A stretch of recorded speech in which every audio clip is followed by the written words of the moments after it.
You know, we spend our entire lives fighting this war we barely even acknowledge. Oh, absolutely. The war against the second law of thermodynamics. Right. It is completely relentless. The universe just, well, it wants equilibrium.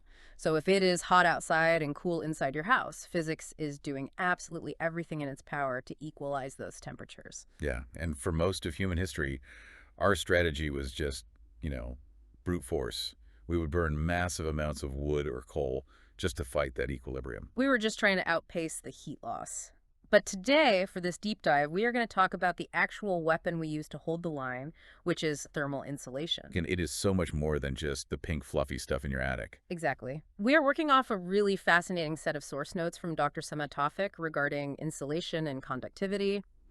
And I want to be clear right off the bat, we aren't just going to say, you know, insulation keeps you warm. Right, our mission here is to look at the actual mechanics of how it stops energy transfer. Yes, the surprising materials we use to do it, and specifically the data.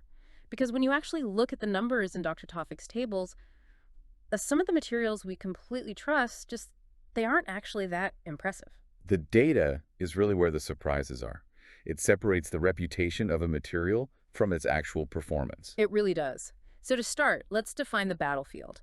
We have the big three modes of heat transfer: conduction, convection, and radiation.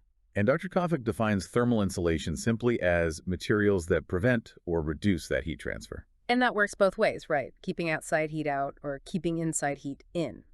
But the metric that really matters here, the one we are going to obsess over today, is thermal conductivity. Yes, the K value. In the notes, it is measured in watts per meter Kelvin, or WMK. Right, which for the non-engineers listening, that unit can look a little abstract, so how should we translate that into plain English? Just think of it as a flow rate. Imagine a solid cube of a specific material, exactly 1 meter by 1 meter. If you have a 1 degree temperature difference between one side and the other, that K value tells you exactly how many watts of energy managed to leak through that cube. Okay, so a lower number is what you want. A lower number means it is better at stopping heat. Precisely. A high number means the floodgates are open. The material is just letting heat pass through easily. If you are building a fridge or a house, you want that K value as close to zero as physically possible. You basically want to starve the thermodynamic process.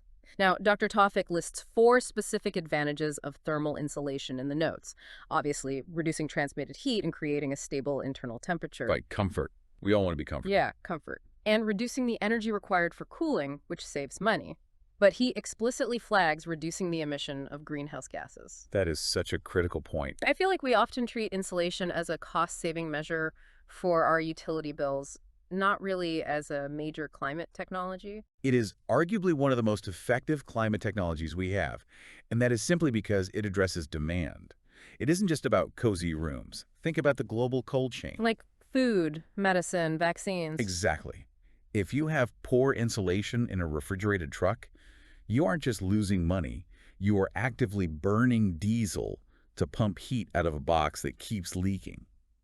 Insulation is a direct global environmental impact. It is efficiency right at the source. So to get that K value down and get those benefits, we have to choose the right material. The notes classify them by structure. We have organic, inorganic, and metallic. Let's look at the organics first, Yeah, the list includes cork, rubber, cellulose. But then there's cotton and wool. which usually surprises people. It really does. I mean, we know wool keeps the sheep warm, sure.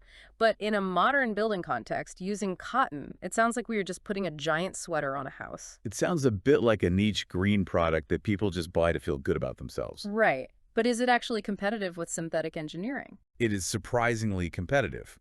But you have to understand the mechanism. And this is crucial. It isn't actually the sheep's hair or the cotton fiber that is doing the insulating. It's not. No. Wool, cotton, cellulose, the fibers themselves are just structural matrices. Their only job is to trap air. Still, air is a phenomenal insulator. Oh, because gases have poor thermal conductivity. Exactly. Compared to solids, the molecules in a gas are very far apart. Yeah. It is physically harder for them to pass kinetic energy, which is heat, to one another because they just aren't banging into each other as often. So if you can trap air in a tangle of cotton fibers so it can't circulate, Trapping the convection. right, stopping convection, then you have a great insulator. The material itself is just the cage for the air. There's exactly what it is. Wow. Okay, that brings us to the inorganic category. The notes list synthetic and mineral options: glass, rock wool, perlite. And there is a great visual here in the notes. You see this gray, fluffy, fibrous material, which is likely cellulose or rock wool. And right next to it, these beige, porous, rigid boards. Right. But also on this inorganic list is asbestos. Ah, yes, the infamous one. It is listed right there in Dr. Tawfik's source material as a standard inorganic insulator. Obviously, today we know the terrible modern reputation it has with health risks, but purely from a physics standpoint, back in the day, was it this super material? Well, historically it was prized because it was incredibly fireproof and chemically durable. But as a thermal insulator, we will get to the exact data later, but strictly for stopping heat, modern materials have completely eclipsed it. So we kind of conflated fireproof with insulating. Yes, they're very different property. Then we have the third category, which is metallic materials: aluminum foils and tin reflectors. This is where the physics takes a hard left turn. It really does, because metal is a conductor. If I touch a hot pan, I burn my hand immediately. So how on earth does aluminum foil work as insulation? Because it operates on an entirely different mechanism. The organic and inorganic materials are trying to stop conduction and convection by trapping air. But metallic materials address that third mode of transfer: radiation. Ah, so they work by reflection. Exactly. They act like a mirror for infrared waves. Instead of absorbing the heat or trying to slow it down, they just bounce it right back. That makes sense. Okay, let's move on to how these are actually applied. The source classifies them by shape, too. We have 4 shapes: rolls, sheets, fluids, and grains. The fluids are really interesting, particularly spray foams. Yeah, let's look at the image of that Loctite tight foam can from the notes. It is a fluid application, and the label explicitly claims 4 times more density and a uniform structure compared to conventional foam. Those aren't just marketing buzzwords. That actually ties directly back to the physics of trapped air. See, that confused me. Because if air is the insulator, wouldn't you want more air and less foam? Shouldn't it be light and fluffy? Why is 4 times more density a good thing? It is a common misconception. You Yeah. definitely want air, but you want it trapped in tiny, completely isolated bubbles. The label warns about conventional foam having large voids. If the bubbles inside the foam are too big, the air inside that specific bubble can actually circulate. You start getting miniature convection currents inside the insulation material itself. Oh, wow. So the heat basically just hitches a ride across the bubble. Exactly. It circulates from the hot side of the big bubble right over to the cold side. So a uniform structure with high density means you have billions of microscopic bubbles. The air is trapped so tightly it cannot move. You have to paralyze the air to drive that K value down. Yeah. It also mentions on the can it's for windows and doors and promises no bowing. Right. Because if it expands too aggressively, it could warp the window frame. So the density helps control the structural expansion too. Now, speaking of putting all these pieces together, there is a deep dive in the notes on a specific system. It is an image of a complex cross-section of a roof. The typical built-up roof system. This is such a great illustration because it shows that insulation is rarely just one single layer. It is almost always a system.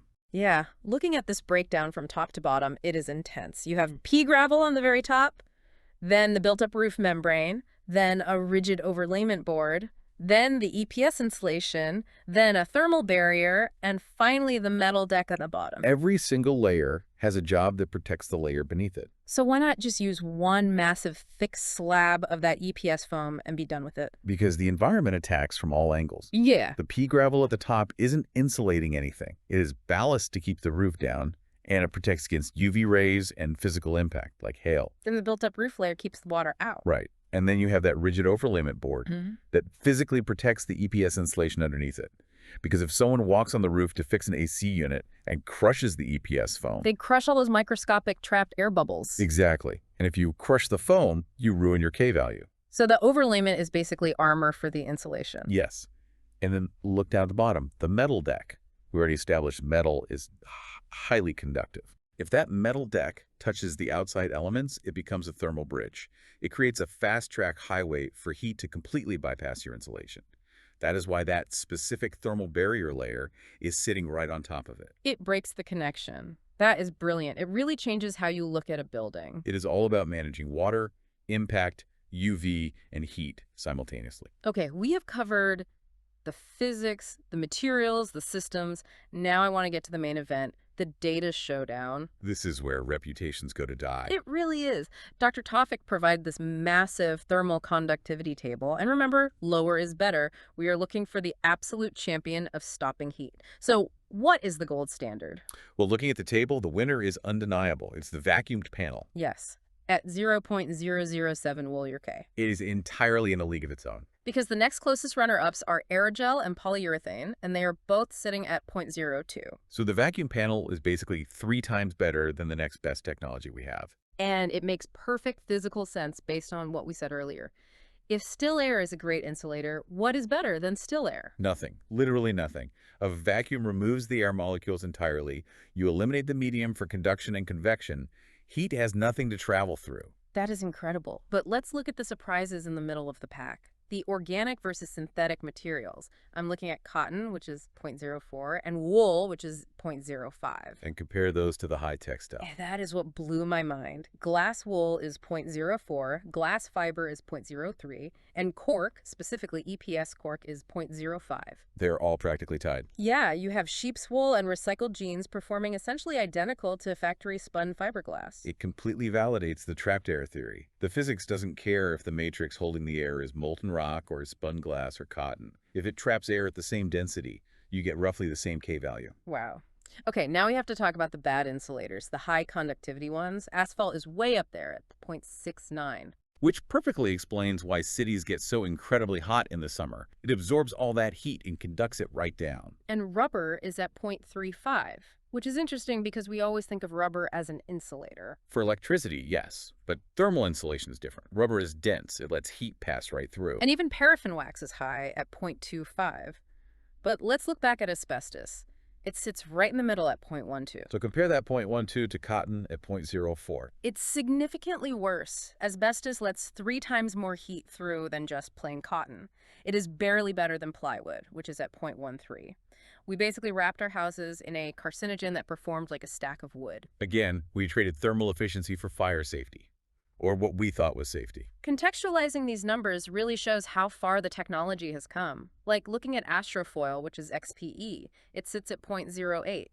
Compare that to standard plywood at 0.13, or bitumen at 0.17, or PVC at 0.2. The difference between a standard material at 0.05 and a modern high-performance material at 0.02 is massive when you scale it up to an entire building. So to synthesize everything we have covered today, we started with the invisible war against heat transfer, conduction, convection, radiation.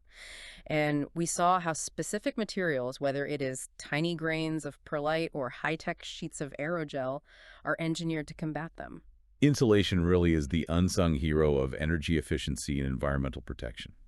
It operates silently, completely out of sight. But the data doesn't lie. So I want to leave you, the listener, with a final provocative thought based on this data table.